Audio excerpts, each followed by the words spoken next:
அன்பர் இயேசுவின் நல்ல நாமத்தில் வாழ்த்துக்கள். சந்தோஷமா இருக்கீங்களா பிரியமானவர்களே? நாம் சந்தோஷமாகவே இருப்போம். இன்னைக்கும் கூட கர்த்தர் நம் அருமை தகப்பன் யாரை நோக்கி பார்ப்பார்? யாரை நோக்கி பார்ப்பார்? என்ன நோக்கி பார்ப்பாரா? நான்லாம் ஒன்றும் இல்லப்பா, நான் ஒரு சாதாரண மனுஷன், என்னை நோக்கி பார்ப்பாரா அப்படின்னு நினைக்கிறீங்களா? பிரியமானவர்களே, அவர் யாரை நோக்கி பார்ப்பார்னு வேதம் அழகாய் சொல்லுகிறது. ஏசாயா தீர்க்கதரிசியின் புத்தகம் 66ஆம் அதிகாரம் 2வது வசனம். சிறுமைப்பட்டு ஆவியில் நொறுங்குண்டு என் வசனத்துக்கு நடுங்குகிறவனையே நோக்கி பார்ப்பேன். சிரமப்பட்டுட்டீங்களா பிரியமானவர்களே? சில நேரம் நம்ம பேரை பெருமைப்படுத்தி எல்லாரும் பேசும்போது நம்மை அறியாமலே உள்ளுக்குள்ள ஒரு பெருமிதம் வர நேரிடும். அதனால் சிரமப்படுத்தப்படும் பொழுது சந்தோஷமா இருப்போம் பிரியமானவர்களே. ஆவி நொறுங்கி இருக்கணும். ஆவி எப்படி இருக்கணும்? நொறுங்கி இருக்கணும். ஆவில நான் அப்படிங்கிற அந்த 2 எழுத்தும் அழிக்கப்படணும் பிரியமானவர்களே. அதுதான் உண்மையான தாழ்மை. தாழ்மைனா என்னது? தலை நிறைய எண்ணெய் தேய்ச்சி கொண்ட போட்டு அப்புறம் ஏதாவது ஒரு பழைய கசங்கின சேலையை உடுத்துட்டு செருப்பு போடாம நடக்கிறது தான் தாழ்மையா? இல்லை, இல்லை.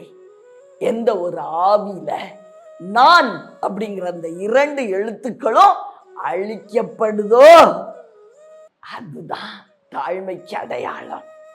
ஆவியில் நொறுங்குண்ட ஒரு மனுஷன் அவன் தாழ்மை உள்ளவன். நான்கிற அந்த 2 எழுத்தும் வாழ்க்கையில் அழிக்கப்பட்டுருச்சுன்னா கர்த்தர் நம்மை நோக்கி பார்ப்பார். நிச்சயமா நோக்கி பார்ப்பார். கடந்த நாட்கள்ல நான் கற்றுக்கொண்ட பாடம் அதுதான் பிரியமானவர்களே. ஐயோ, என்ன சொல்லிட்டாங்களே, என்ன பேசிட்டாங்களே, என்ன தள்ளிட்டாங்களே. நான் நான் நான் வேண்டவே வேண்டாம் பிரியமானவர்களே.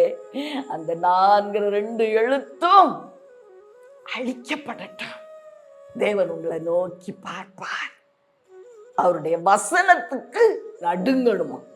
அடுத்து இப்படியாய் சொல்லுகிறார், சிறுமைப்பட்டு ஆவியில் நொறுங்குண்டு என் வசனத்துக்கு நடுங்கணும். அப்ப நான் உன்னை நோக்கி பார்ப்பேன். வசனம் அப்படிதான் சொல்லுது. ஆனால் இல்ல பிரியமானவர்களே, வசனம் சொன்னால் சொன்னதுதான்.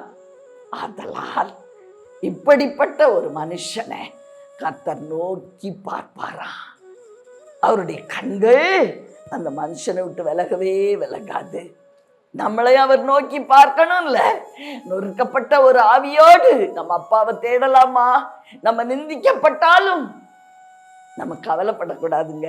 நம் தேவன் நம்மளை பெருமைப்படுத்துவார். எல்லாரும் முன்னாடியும் பெருமைப்படுத்துவார். அதுக்காக மட்டும்தான் நம்ம உள்ள ஏங்கணும்.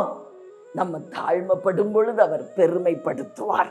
தாழ்மை உள்ளவர்களுக்கு கிருபை, பெருமை, ஆமென், அவர் கொடுக்கிற பெருமை கிடைக்கும். ஆதலால் தாழ்மையோடு கூட அப்பாவை தேடுவோம், வசனத்துக்கு நடுங்குவோம், நம்மை ஆசீர்வதிப்பார். ஜெபிக்கட்டுமா பிரியமானவர்களே? அன்பின் பரலோக தகப்பனே, அருமையான நல்ல ரட்சகனாதா ஆவியான அன்பு தெய்வமே, நாங்க சிறுமப்பட்டுட்டோம்.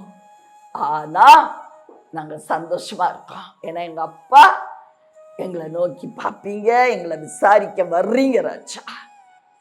ஆவில எளிமைய நாங்கள் அணிந்து கொள்ளுகிறோம். நான்கிற அந்த 2 எழுத்தும் அழிக்கப்படட்டும் ஐயா. தெய்வமே கிருபை செய்யும்.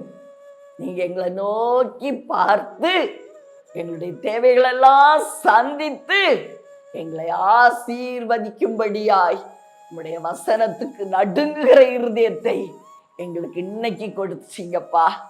உமக்கு நன்றி. இன்று முதல் ஆசீர்வாதங்கள் எங்க வாழ்வின் எல்லைகளில் எல்லாம் புறப்படட்டும் இயேசுவின் நாமத்தில்.